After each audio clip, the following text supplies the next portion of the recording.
नित्यं हि विद्याचिन्तनम्।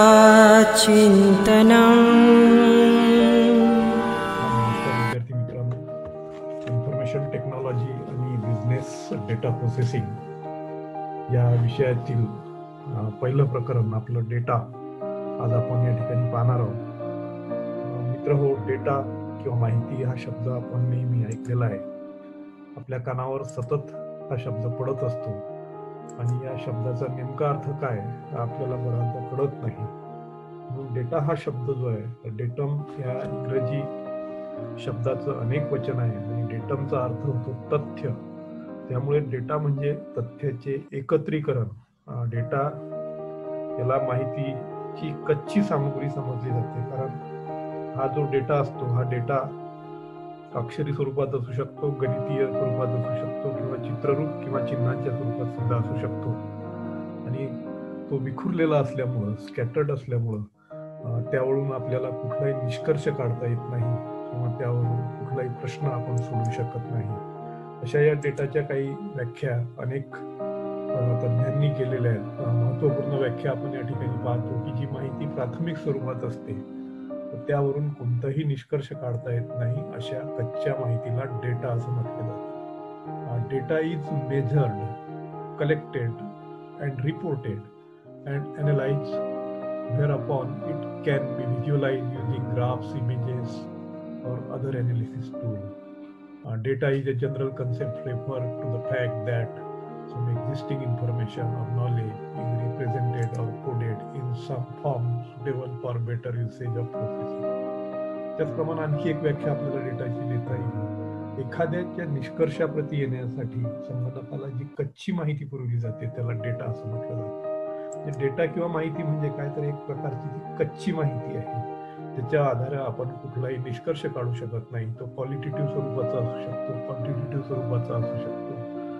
जसं आपण पाहिलेलं आहे की तो चित्ररूपात सुद्धा असू शकतो. आणि यालाच आपण असं म्हटलं, data is a set of values of subjects with respect to qualitative and quantitative variables. म्हणजे तो दोन्ही स्वरूपात, क्वालिटेटिव्ह किंवा क्वांटिटेटिव्ह स्वरूपात सुद्धा असू शकतो. Data is a raw, unorganized facts that need to be processed. म्हणजे तो एक कच्चा माल किंवा कच्चं मटेरियल असतं ज्याच्यावर आपण प्रोसेस करून त्यामधून आपल्याला उपयोगी असणाऱ्या डेटाची निर्मिती त्याच्यामधून करू शकतो.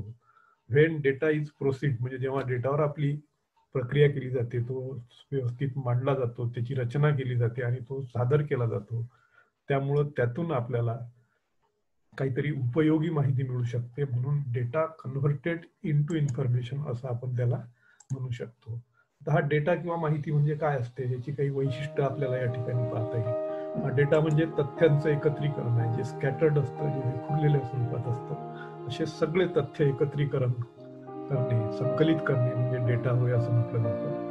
डेटाचं दुसरं वैशिष्ट्य आहे की ती कच्ची सामग्री समजली जाते. म्हणजे तुम्हाला जी पक्की माहिती तयार करायची असेल किंवा तुम्हाला जी पक्की माहिती पाहिजे असेल त्यासाठी लागणारा रॉ मटेरियल किंवा कच्ची सामग्री म्हणजे डेटा असं म्हटलं जातं. डेटा हा अक्षराच्या स्वरूपात असतो, गणितीय स्वरूपात असू शकतो, चित्रमय किंवा चिन्हाच्या स्वरूपात सुद्धा असू शकतो. डेटा हा विखुरलेला असतो, स्कॅटर्ड असतो. तो आपल्याला संकलित करून एकत्रित करावा लागतो, एका ठिकाणी गोळा करावा लागतो. नुसतं डेटावरून आपण कुठलाही निष्कर्ष काढू शकत नाही.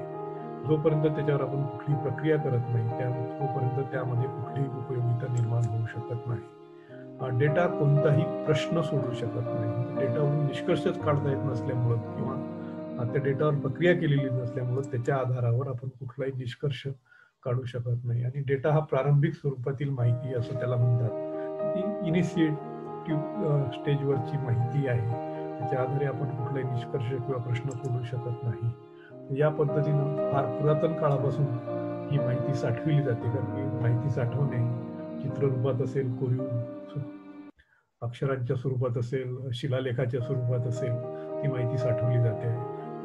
माहिती साठविण्याच्या ज्या वेगवेगळ्या पद्धती आहेत त्या पद्धती सुद्धा वेगवेगळ्या असू शकतात. त्या आता काळानुरूप बदललेल्या आहेत आणि त्या विकसित सुद्धा झालेल्या आहेत. त्यानंतर माहितीचे स्वरूपही आता बदललेले आहे. पहिली जी माहिती होती ती माहिती आता राहिलेली नाही. आता वेगवेगळ्या प्रकारची माहिती या ठिकाणी आपल्याला साठवताना दिसून येऊ शकते आणि माहितीचा उपयोग सुद्धा मोठ्या प्रमाणात वाढलेला आहे. माहिती आज प्रत्येक क्षेत्रामध्ये माहितीचा उपयोग आपल्याला पाहायला मिळतो.